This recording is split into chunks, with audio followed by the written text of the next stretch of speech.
नमस्कार दोस्तों, dark stories में आपका स्वागत है। आज की स्टोरी जगतपुरा राजस्थान में रहने वाले ट्रक ड्राइवर मनोज की है। जगतपुरा एक नाम जो सुनते ही डर का साया महसूस होता है। अप्रैल 2017 की वो रात जब गर्मी अपने चरम पर थी। वीरान सड़कें, सूना माहौल और अचानक से आती एक ठंडी हवा जो रोंगटे खड़े कर दे।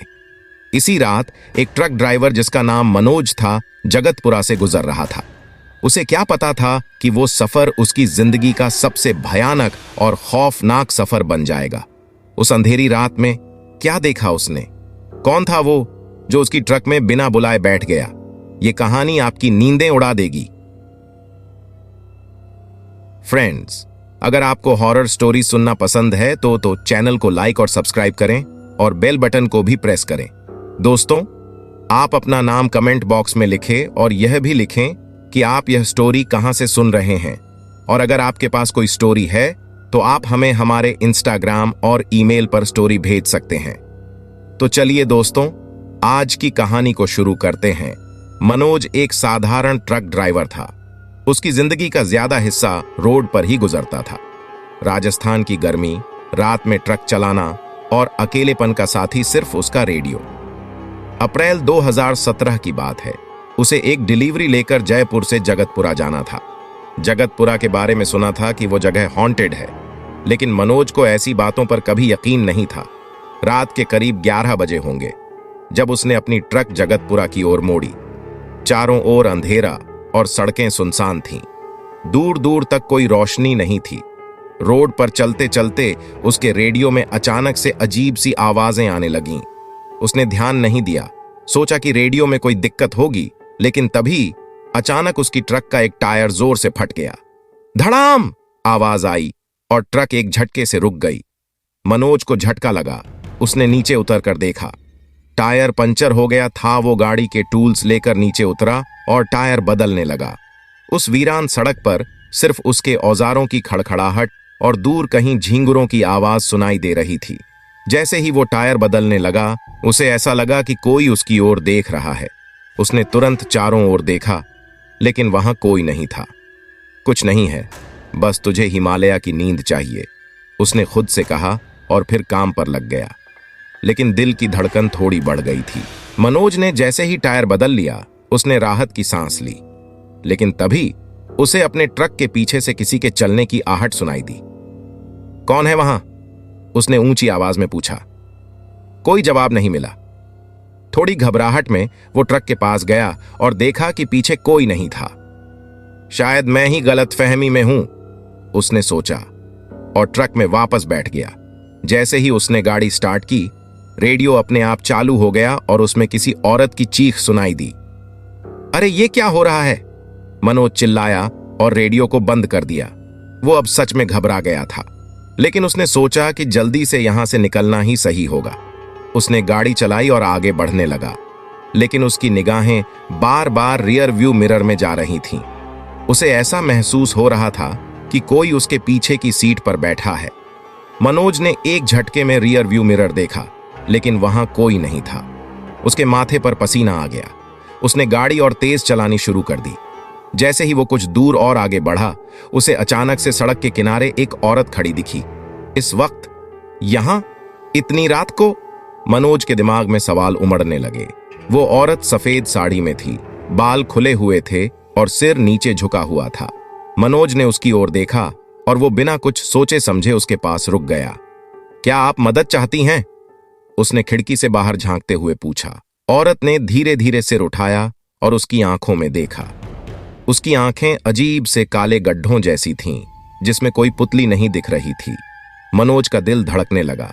उस औरत ने कुछ नहीं कहा, बस ट्रक की तरफ बढ़ने लगी। मनोज ने हड़बड़ी में गाड़ी का दरवाजा बंद कर लिया और गाड़ी को तेजी से आगे बढ़ा दिया। ये क्या देख लिया मैंने? कोई प्रेतात्मा थी क्या? उसका पूरा शरीर कांपने लगा था। उसने पीछे मुड़कर देखा तो वो औरत अब गायब हो चुकी थी, लेकिन उसका दिल अब भी उस डरावनी तस्वीर से उबर नहीं पा रहा था। वो बार बार अपनी नजरों से सड़क और मिरर को देख रहा था। रात अब और भी काली हो चुकी थी। दूर दूर तक कोई और गाड़ी नहीं दिख रही थी। हवा भी जैसे एक अजीब सी आवाज कर रही थी, जैसे किसी के रोने की गूंज। मनोज ने गाड़ी की स्पीड बढ़ा दी। वो बस किसी तरह इस जगह से निकल जाना चाहता था। कुछ किलोमीटर आगे जाने के बाद मनोज को थोड़ी राहत महसूस हुई। उसने सोचा कि शायद अब सब ठीक है, लेकिन तभी उसकी ट्रक अचानक से बंद हो गई। वो हैरान रह गया। उसने चाबी को कई बार घुमाया लेकिन इंजन चालू नहीं हुआ। अब ये क्या मुसीबत है? मनोज गुस्से में बड़बड़ाया। वो ट्रक से बाहर निकला और इंजन चेक करने लगा। जैसे ही उसने बोनट उठाया, उसे ऐसा महसूस हुआ कि कोई उसके बहुत करीब खड़ा है। उसने धीरे से सिर उठाकर देखा और उसके होश उड़ गए। वही सफेद साड़ी वाली औरत उसके सामने खड़ी थी। मनोज का चेहरा पीला पड़ गया। वो जैसे पसीने से तरबतर हो गया था। उसकी सांसें तेजी से चलने लगीं। उस औरत की आंखें अब भी अजीब तरीके से उसे घूर रही थीं, जैसे उसकी आत्मा को निगल लेना चाहती हों। कौन हो तुम? मनोज ने कांपते हुए पूछा, लेकिन औरत ने कोई जवाब नहीं दिया। वो धीरे धीरे उसकी ओर बढ़ने लगी। मनोज ने तुरंत गाड़ी में कूदकर दरवाजा बंद कर लिया। उसने ट्रक को स्टार्ट करने की फिर से कोशिश की। इंजन अचानक स्टार्ट हो गया और उसने फौरन गाड़ी को दौड़ा दिया, लेकिन डर ने उसे पूरी तरह जकड़ लिया था। जैसे ही मनोज ने ट्रक को चलाना शुरू किया, उसे लगा कि वो अब बच गया है। लेकिन ये सोचते ही अचानक उसकी गाड़ी के पिछले हिस्से में किसी भारी चीज के गिरने की आवाज आई। उसका दिल जोर से धड़कने लगा। उसने मिरर में देखा और जैसे उसकी रूह कांप गई। वो औरत ट्रक के ऊपर चढ़ी हुई थी। उसके बाल बिखरे हुए थे और वो तेजी से खिड़की की ओर झुक रही थी। मनोज ने ट्रक को जितना तेज चला सकता था चला दिया। वो औरत खिड़की पर अपने नाखूनों से खटखटाने लगी।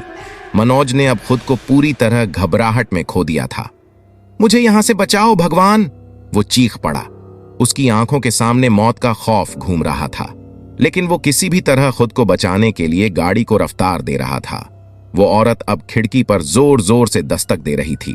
मनोज का दिल जैसे किसी बर्फ के टुकड़े में बदल गया। अचानक औरत की चीखें गूंज उठीं। वो जोर जोर से हंसने लगी, जैसे उसकी चीखें मनोज के कानों को फाड़ कर रख देंगी। हाँ हाँ, बचकर कहां जाओगे? उसकी आवाज में एक अजीब सर्दपन था। मनोज ने डर के मारे अपने कान बंद कर लिए और गाड़ी की स्पीड और तेज कर दी, लेकिन वो औरत अपनी पकड़ नहीं छोड़ रही थी। तभी अचानक उसकी गाड़ी एक जोरदार झटके के साथ रुकी। मनोज ने अपने होश खोते हुए देखा कि वो एक सुनसान और खौफनाक जगह पर था। चारों तरफ पेड़ ही पेड़ थे, जिनके पत्तों की सरसराहट में भी डर छिपा हुआ था। वो समझ नहीं पा रहा था कि उसकी गाड़ी खुद ब खुद इस जगह कैसे आ गई। मनोज की सांस अटकी हुई थी। खिड़की के शीशे पर धीरे धीरे एक हाथ उभरने लगा, जो बाहर से अंदर की तरफ खून से लथपथ था। वो औरत अपनी उंगलियों से शीशे पर खटखटाने लगी, जैसे उसे अंदर आने की इजाजत चाहिए हो। उसके चेहरे पर एक बेतहाशा हंसी थी, जो सीधा मनोज की रूह में उतर रही थी।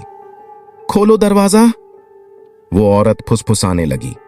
उसकी आवाज इतनी भयानक थी कि मनोज की रीढ़ की हड्डी तक ठंड से जम गई।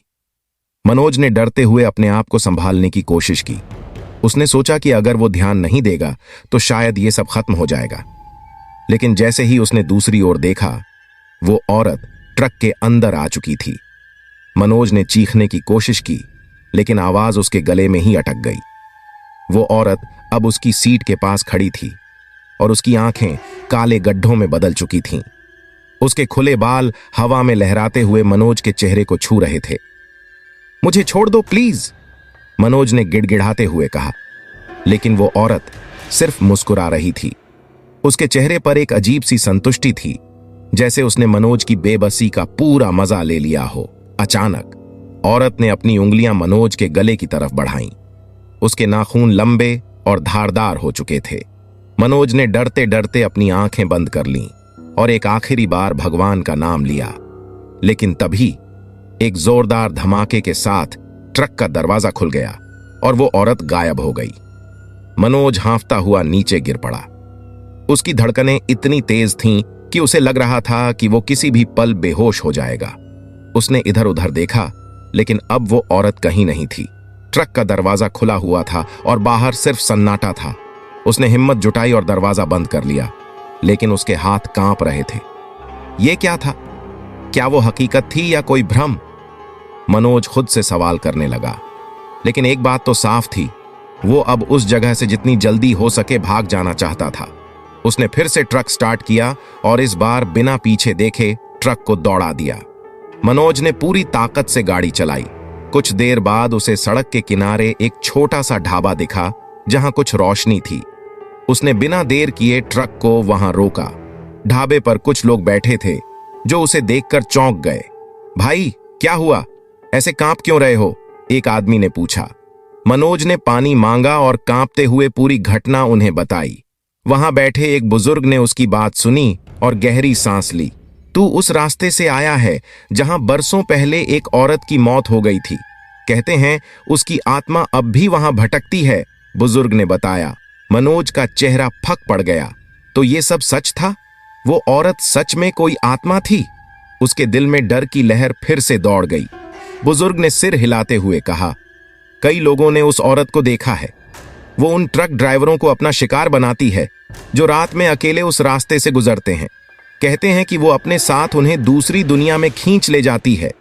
मनोज की रीढ़ की हड्डी में ठंडक उतर गई।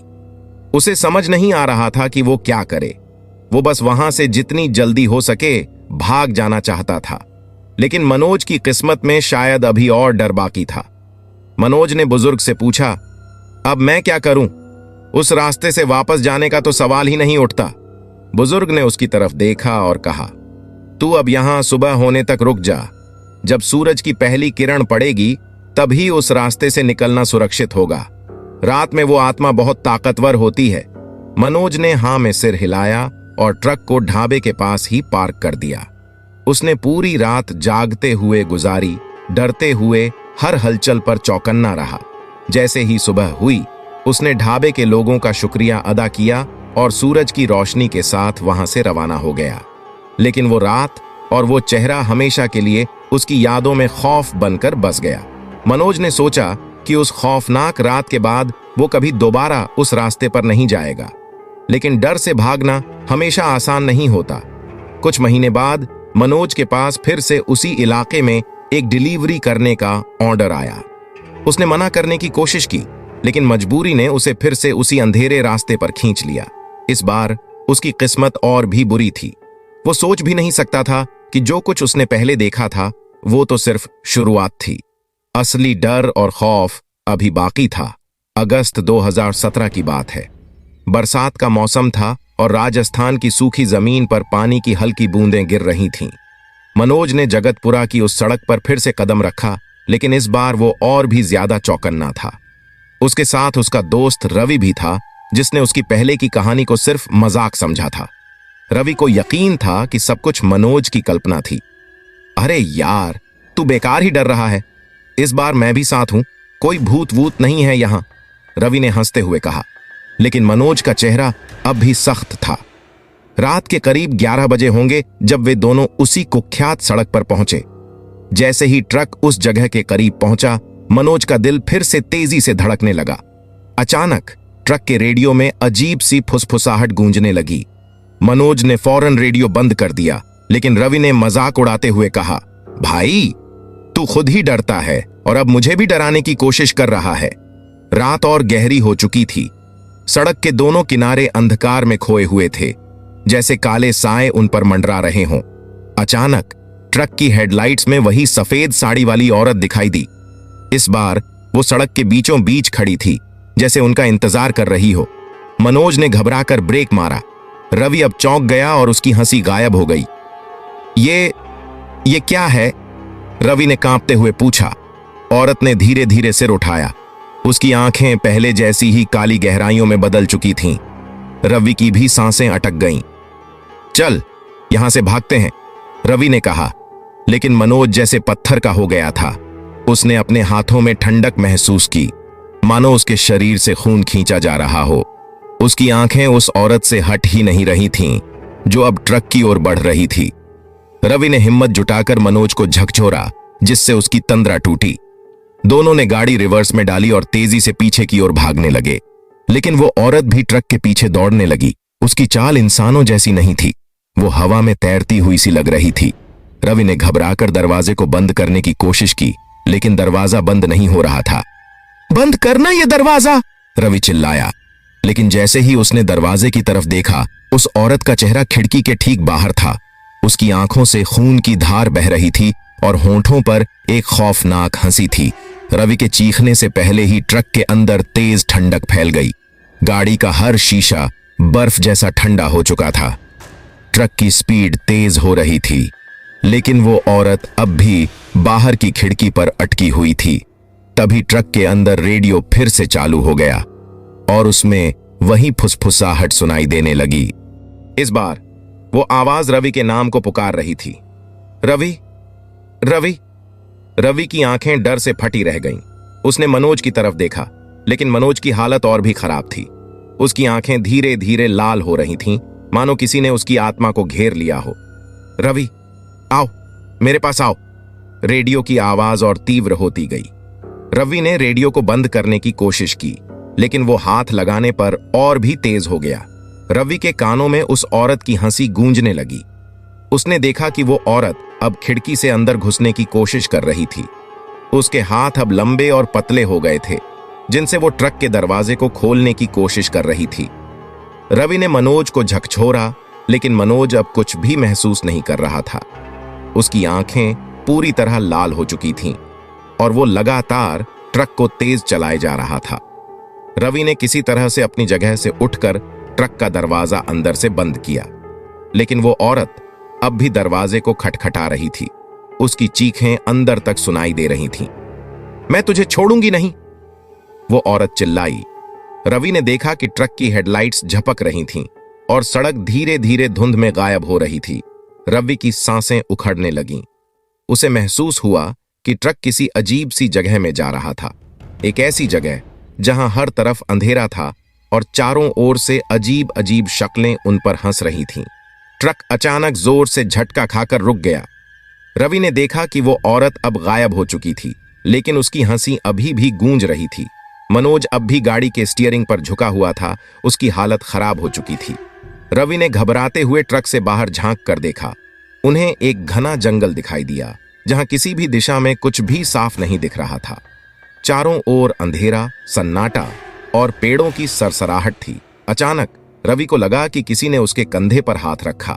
वो डर से पलटा और देखा कि एक छायादार आकृति उसकी ओर देख रही थी। तुम बचकर नहीं जा सकते, एक ठंडी गूंजती हुई आवाज उसके कानों में पड़ी। रवि ने डर से चिल्लाते हुए उस पर हाथ मारने की कोशिश की, लेकिन वो आकृति धुएं में बदल गई और गायब हो गई। रवि ने मनोज को किसी तरह जगाने की कोशिश की, लेकिन मनोज जैसे किसी ट्रांस में था। तभी ट्रक के पास कोई तेजी से दौड़ता हुआ दिखा। रवि ने ध्यान से देखा, वो कोई इंसान नहीं था, एक साया था जो बेहद तेज गति से उनके चारों ओर घूम रहा था। रवि ने मनोज को एक जोरदार थप्पड़ मारा, जिससे मनोज की तंद्रा टूटी। क्या हो रहा है यहां? मनोज ने घबरा कर पूछा। हमें यहां से भागना होगा, रवि चिल्लाया। उन्होंने ट्रक स्टार्ट किया, लेकिन इंजन से अजीब सी आवाजें आने लगीं।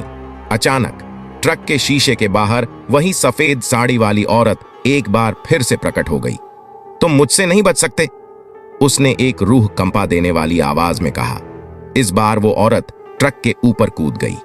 ट्रक की छत पर उसके कदमों की आहट गूंजने लगी। मनोज और रवि की सांसें अटकी हुई थीं। अब क्या करेंगे? मनोज ने कांपते हुए पूछा। रवि ने हिम्मत जुटाते हुए कहा, हमें किसी तरह यहां से निकलना होगा, चाहे कुछ भी हो जाए।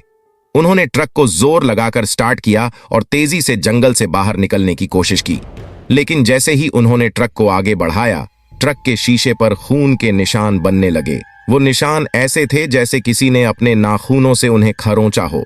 मनोज और रवि दोनों की धड़कनें तेज हो गईं। वे समझ नहीं पा रहे थे कि आखिर ये सब हो क्या रहा है। जैसे ही वे आगे बढ़े, सामने अचानक से एक बड़ा पेड़ गिर गया। ट्रक के ब्रेक लगाने के अलावा कोई चारा नहीं था। ट्रक एक जोरदार झटके के साथ रुक गया। पेड़ के गिरने से पूरी सड़क बंद हो चुकी थी। मनोज और रवि को समझ नहीं आया कि अब क्या करें। बाहर का अंधेरा अब और भी गहराता जा रहा था और ट्रक के अंदर जैसे ठंडक और बढ़ती जा रही थी। अब क्या करेंगे? ये रास्ता तो पूरा बंद हो गया है, रवि ने कांपते हुए कहा। मनोज ने डरते हुए पीछे देखा और कहा, हमें रिवर्स लेकर वापस जाना होगा। इस जगह में और रुकना खतरे से खाली नहीं है। लेकिन जैसे ही मनोज ने गाड़ी को रिवर्स में डाला, उसे महसूस हुआ कि ट्रक अब हिल भी नहीं रहा था। ऐसा लगा मानो किसी ने ट्रक को जकड़ लिया हो। ये ट्रक चल क्यों नहीं रहा? मनोज ने घबरा कर कहा। तभी ट्रक के चारों ओर खिड़कियों पर किसी के नाखूनों के खरोंचने की आवाजें आने लगीं। वो औरत की खौफनाक हंसी फिर से गूंजने लगी, लेकिन इस बार उसकी आवाज कई दिशाओं से आ रही थी, मानो एक नहीं बल्कि कई आत्माएं वहां मौजूद थीं। रवि ने ट्रक के शीशे से बाहर झांक कर देखा तो उसके पैरों तले जमीन खिसक गई। ट्रक के चारों ओर कई सफेद साड़ी में लिपटी औरतें घूम रही थीं। उनकी आंखें काले गड्ढों जैसी थीं और उनके चेहरों पर एक भयानक हंसी थी। मनोज, हमें जल्दी से कुछ करना होगा, ये हमें मार डालेंगी, रवि ने घबरा कर कहा। मनोज ने बुरी तरह कांपते हुए ट्रक को फिर से स्टार्ट करने की कोशिश की, लेकिन ट्रक का इंजन बंद हो चुका था। जैसे ही उन्होंने बाहर की ओर देखा, उन औरतों ने ट्रक के शीशों पर जोर जोर से मारना शुरू कर दिया। उनकी उंगलियों के नाखून अब लंबे और खून से सने हुए थे। अचानक ट्रक के अंदर की बत्तियां झपकने लगीं और रेडियो से फिर से वही फुसफुसाहटें आने लगीं। इस बार वो आवाजें साफ साफ कह रही थीं, तुम बच नहीं सकते, हमारे पास आओ। मनोज ने हिम्मत करके ट्रक का दरवाजा खोलने की कोशिश की ताकि वो बाहर भाग सके, लेकिन जैसे ही उसने दरवाजा खोला, एक ठंडी हवा का झोंका अंदर घुस गया और दरवाजा खुद ब खुद फिर से बंद हो गया। ट्रक के अंदर अचानक बर्फ जैसी ठंड फैल गई। रवि ने डरते हुए मनोज की ओर देखा और बोला, ये आत्माएं हमें यहां से जाने नहीं देंगी, हमें कुछ करना होगा वरना ये हमें जिंदा नहीं छोड़ेंगी। तभी उन औरतों में से एक ने ट्रक की छत पर कूदकर जोर जोर से अपने नाखूनों से खरोंचना शुरू कर दिया। खरोंच की वो आवाज ऐसी थी जैसे किसी ने धातु पर तेजी से चाकू रगड़ दिया हो। ये दरवाजा तोड़कर अंदर आने वाली हैं, मनोज ने चिल्लाकर कहा। रवि ने किसी तरह अपने होश संभालते हुए अपने बैग से एक लाठी निकाली जो उसने खुद की सुरक्षा के लिए रखी थी, लेकिन ये आत्माएं किसी लाठी या हथियार से डरने वाली नहीं थीं। उनके पास कुछ और ही ताकत थी जिसे इंसान समझ भी नहीं सकता। जैसे ही रवि ने लाठी से खिड़की पर मारने की कोशिश की, वो औरतें अचानक गायब हो गईं। ट्रक के चारों ओर सन्नाटा फैल गया। क्या वो चली गईं? रवि ने धीरे से पूछा, लेकिन इससे पहले कि वो कोई और कदम उठाते, ट्रक के अंदर की लाइट्स बंद हो गईं और चारों ओर एक गहरा अंधेरा छा गया। अचानक ट्रक के अंदर किसी के पैरों की आहट सुनाई दी। वो आहट ट्रक के ठीक बीचों बीच से आ रही थी। मनोज और रवि दोनों ने डर से कांपते हुए उस दिशा में देखा। ट्रक के बीचों बीच एक औरत बैठी थी, सफेद साड़ी में लिपटी हुई, उसके लंबे बाल बिखरे हुए थे। उसकी आंखें काले गड्ढों जैसी थीं और उसके होठों पर एक खौफनाक मुस्कान थी। तुम्हें यहां से कोई बचा नहीं सकता, वो औरत धीरे धीरे फुसफुसाई। रवि ने डरते हुए लाठी से उसे मारने की कोशिश की, लेकिन वो औरत हवा में गायब हो गई और उसकी हंसी चारों ओर गूंजने लगी। ट्रक अचानक झटके से हिलने लगा, जैसे कोई बाहरी ताकत उसे घसीट रही हो। मनोज और रवि का अब ट्रक पर कोई नियंत्रण नहीं था। ट्रक अपने आप किसी अनजान दिशा में चलने लगा। हमें कुछ करना होगा वरना हम सब मर जाएंगे, मनोज ने घबरा कर कहा। रवि ने अपने फोन की टॉर्च ऑन की और देखा कि ट्रक अब किसी पुराने और सुनसान इलाके में पहुंच चुका था। चारों ओर उजाड़ खंडहर और सूखे पेड़ थे। ये जगह क्या है? हमने तो कभी यहां आने का सोचा भी नहीं था, रवि ने घबरा कर कहा। तभी ट्रक रुक गया। बाहर चारों ओर घना धुंध फैल गया था। उस धुंध में कई परछाइयां दिख रही थीं, वही सफेद साड़ी में लिपटी आत्माएं जो ट्रक के चारों ओर जमा हो रही थीं। उनकी आंखों में पागलपन और खून की प्यास झलक रही थी। वो ट्रक के चारों ओर घूम रही थीं और अंदर की ओर इशारा कर रही थीं। ये हमें खत्म करने आई हैं, मनोज ने डर से कांपते हुए कहा। मनोज और रवि ने हिम्मत जुटाकर ट्रक के दरवाजे खोलने की कोशिश की, लेकिन दरवाजे बाहर से बंद हो चुके थे। ऐसा लगा जैसे किसी ने उन्हें अंदर ही कैद कर दिया हो। अब तो हम फंस गए, रवि ने घबरा कर कहा। तभी एक जोरदार धमाके के साथ ट्रक के शीशे टूट गए और उन औरतों के हाथ अंदर घुसने लगे। उनकी लंबी धारदार उंगलियां मनोज और रवि की ओर बढ़ रही थीं। अब तो हमारा अंत निश्चित है, मनोज ने कांपते हुए कहा। लेकिन जैसे ही उन हाथों ने उन्हें छुआ, अचानक सूरज की पहली किरणें चारों ओर फैल गईं। वो आत्माएं जोर जोर से चिल्लाने लगीं और धुएं में बदलकर गायब हो गईं। ट्रक अब भी वहीं खड़ा था, लेकिन मनोज और रवि की सांसें थमी हुई थीं। उन्हें समझ आ गया था कि ये रात मौत के मुंह से निकलकर वापस आने की थी। घटना के कुछ दिनों बाद मनोज की तबीयत बिगड़ने लगी। वो बेचैन रहने लगा, बिना वजह चिड़चिड़ा हो गया था। रातों को उसे अजीब अजीब सपने आते जिसमें वही सफेद साड़ी वाली औरतें उसे घेर लेतीं। लेकिन अब उन सपनों में एक और अजीब चीज शामिल हो गई थी। दो अंधेरी आकृतियां जिनकी आंखों में आग जल रही होती थी और जो लगातार उसे बुला रही थीं। रवि ने देखा कि मनोज का स्वभाव धीरे धीरे बदलने लगा है।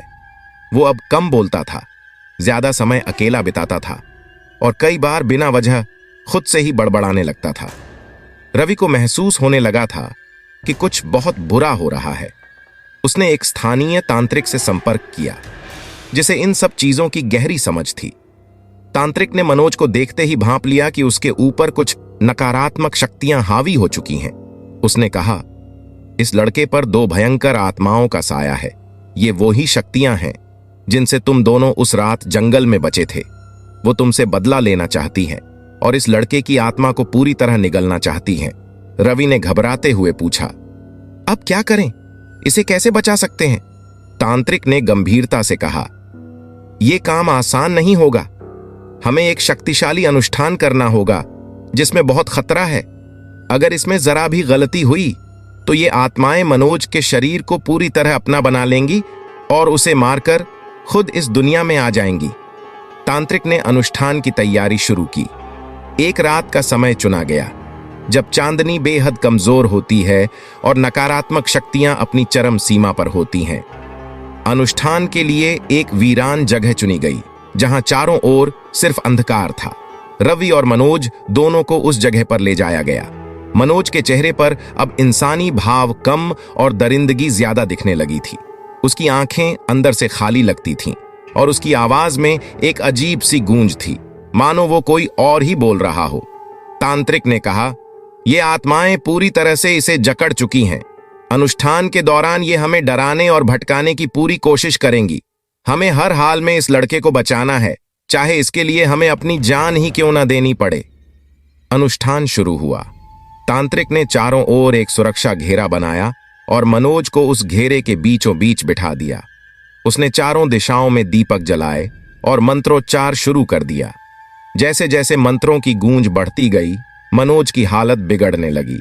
वो जोर जोर से चिल्लाने लगा, उसके हाथ पैर कांपने लगे और उसकी आंखें लाल हो गईं। तभी अचानक से हवा का तेज झोंका उठा और चारों दीपक बुझ गए।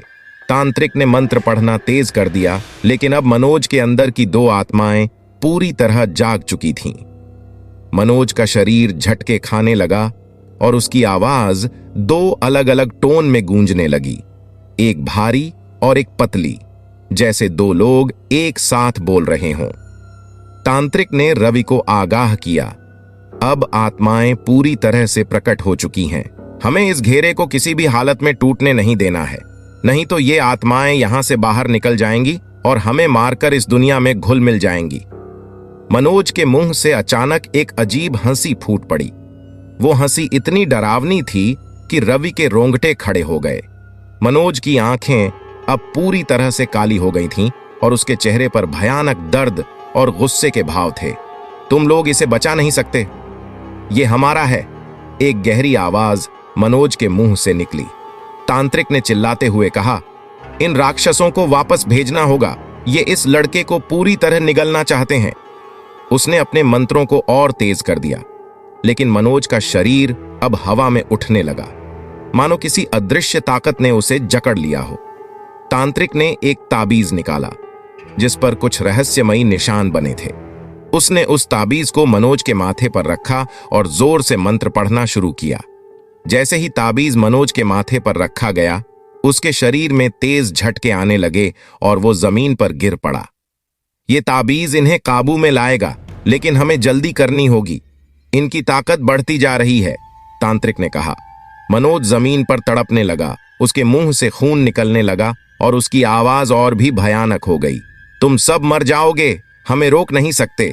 रवि डर के मारे कांप रहा था, लेकिन उसने हिम्मत नहीं हारी।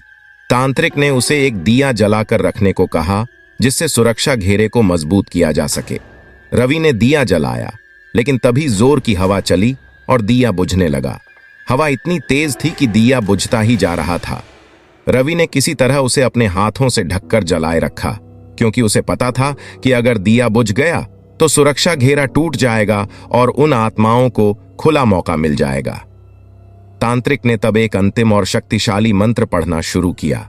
इस मंत्र के साथ ही उसने अपने पास रखे काले धागे को मनोज के चारों ओर घुमाना शुरू किया।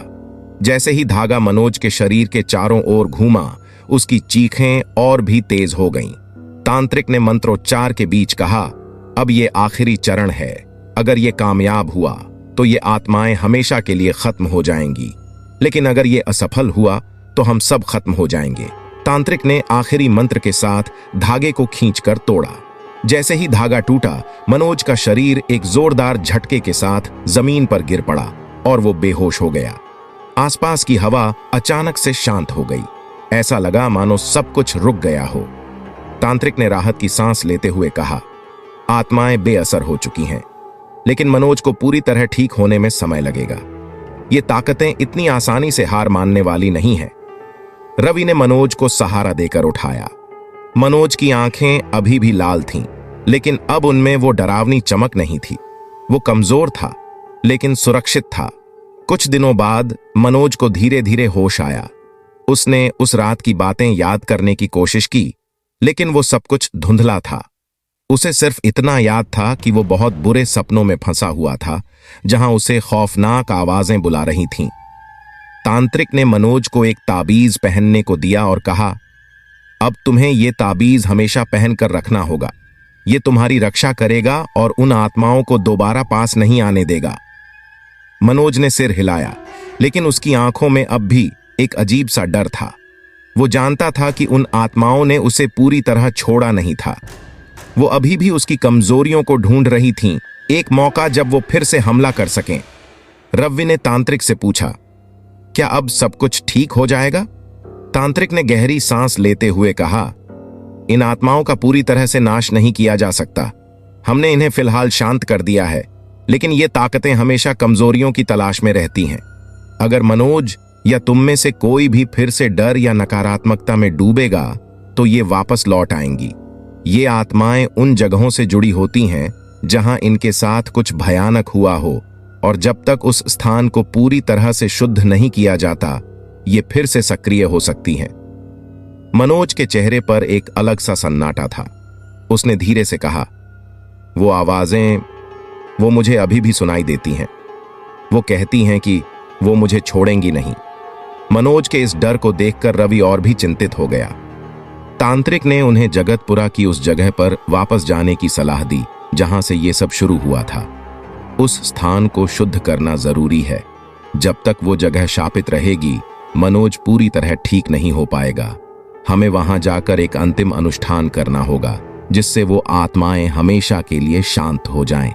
रवि और मनोज दोनों के लिए ये विचार ही भयावह था। वापस उस खौफनाक जगह पर जाना जहां उनकी जान पर बन आई थी, लेकिन अब उनके पास और कोई रास्ता नहीं था। मनोज को ठीक करने का यही एकमात्र तरीका था। अप्रैल की एक ठंडी रात रवि और मनोज तांत्रिक के साथ फिर से उसी जंगल की ओर लौटे। वे उस सुनसान सड़क पर पहुंचे जहां उनका ट्रक रुका था। चारों ओर घना अंधेरा और सन्नाटा था। ऐसा लग रहा था मानो वहां की हवा में ही कुछ गलत था। तांत्रिक ने जल्दी से तैयारी शुरू कर दी। उसने उस स्थान के चारों ओर एक सुरक्षा घेरा बनाया और मंत्रोच्चार शुरू कर दिया। जैसे ही मंत्रों की गूंज बढ़ने लगी, हवा तेज हो गई और अजीब अजीब सी फुसफुसाहटें सुनाई देने लगीं। वही आवाजें जो मनोज के सपनों में आती थीं। तभी अचानक से सफेद साड़ी में लिपटी वो औरतें वहां प्रकट हो गईं, लेकिन इस बार उनके साथ वे दो काली आकृतियां भी थीं, जिनकी आग जैसी जलती आंखें दूर से ही चमक रही थीं। तांत्रिक ने कहा, अब समय आ गया है कि इन्हें हमेशा के लिए विदा करें। ये आत्माएं बहुत शक्तिशाली हैं, लेकिन इस बार हम इन्हें रोकने के लिए पूरी तैयारी के साथ आए हैं। तांत्रिक ने एक विशेष मंत्र पढ़ना शुरू किया, जिसके साथ उसने चारों ओर लाल रंग का सिंदूर बिखेरा। जैसे ही सिंदूर जमीन पर गिरा, आत्माएं चिल्लाने लगीं। उनकी आवाज इतनी भयानक थी कि रवि और मनोज के कानों में दर्द होने लगा। मनोज का शरीर अचानक से कांपने लगा और उसकी आंखें फिर से काली हो गईं। वो वहीं भारी और पतली आवाज में बोलने लगा, तुम हमें रोक नहीं सकते, हम इसे हमेशा के लिए अपने साथ ले जाएंगे। रवि ने घबराकर तांत्रिक से कहा, जल्दी कुछ करो, ये फिर से उस पर काबू पा रही हैं। तांत्रिक ने आखिरी और सबसे शक्तिशाली मंत्र शुरू किया। उसने मनोज के ऊपर एक लौंग, काली मिर्च और हल्दी का मिश्रण फेंका। जैसे ही यह मिश्रण मनोज पर गिरा, उसकी चीखें और भी तेज हो गईं। वो जमीन पर गिरकर तड़पने लगा और उसके मुंह से झाग आने लगा। तांत्रिक ने पूरी ताकत से मंत्र पढ़ते हुए एक नारियल को तोड़ा और उसमें से निकलते पानी को चारों ओर छिड़क दिया। जैसे ही पानी जमीन पर गिरा, एक जोरदार धमाका हुआ और वो दोनों काली आकृतियां चीखते हुए हवा में गायब हो गईं। सफेद साड़ी वाली औरतें भी धुएं में बदलकर हवा में उड़ गईं। मनोज अचानक शांत हो गया और बेहोश होकर गिर पड़ा। तांत्रिक ने एक गहरी सांस लेते हुए कहा, ये आत्माएं अब वापस नहीं लौटेंगी। इस जगह को हमने शुद्ध कर दिया है, लेकिन मनोज को अब भी ध्यान रखना होगा। वो कमजोर हो चुका है और उसे खुद को मजबूत बनाना होगा। कुछ घंटों बाद मनोज को होश आया। वो अब पहले जैसा नहीं था। उसकी आंखों में अब वही चमक वापस आ गई थी और वो खुद को हल्का महसूस कर रहा था। मुझे अब कोई आवाज सुनाई नहीं दे रही, वो सब खत्म हो गया, मनोज ने धीरे से कहा। तांत्रिक ने उन्हें समझाया, अब सब कुछ तुम्हारे हाथ में है। अगर तुम खुद को कमजोर होने दोगे तो ये बुरी शक्तियां फिर से तुम्हारे पास लौट सकती हैं। अपनी मानसिक ताकत को बढ़ाओ और हमेशा सतर्क रहो। मनोज और रवि ने वहां से लौटते हुए फैसला किया कि वो कभी दोबारा उस रास्ते पर नहीं जाएंगे। जगतपुरा का वो इलाका अब उनके लिए एक बुरा सपना बन चुका था, जिसे वो हमेशा के लिए भूल जाना चाहते थे। लेकिन सच्चाई ये थी कि ऐसी आत्माएं हमेशा कमजोरियों की तलाश में रहती हैं। हो सकता है कि उन्होंने मनोज को छोड़ दिया हो, लेकिन वो अभी भी कहीं ना कहीं भटक रही हों, अपने अगले शिकार की तलाश में। मनोज बच तो गया, लेकिन उसके अंदर की वो खौफनाक रातें और भयानक अनुभव हमेशा के लिए उसकी यादों में छपे रह गए। तांत्रिक का अनुष्ठान सफल रहा, लेकिन उसने रवि और मनोज को एक सीख दी। ऐसी जगहों पर जाने से पहले सोच समझकर कदम उठाना चाहिए, क्योंकि कुछ रहस्य ऐसे होते हैं जिन्हें उजागर करना मौत को बुलाने जैसा होता है। शायद वो आत्माएं अब वहां नहीं हैं, लेकिन उन जैसे और भी कई शापित स्थान हैं जो अनजाने यात्रियों की प्रतीक्षा कर रहे हैं। सिर्फ एक गलती और वो आत्माएं उन्हें अपनी गिरफ्त में ले लेंगी। उम्मीद है दोस्तों, आपको यह स्टोरी पसंद आई होगी। कृपया कमेंट करके बताएं आपको यह स्टोरी कैसी लगी। तो दोस्तों, मिलते हैं अगले वीडियो में। धन्यवाद।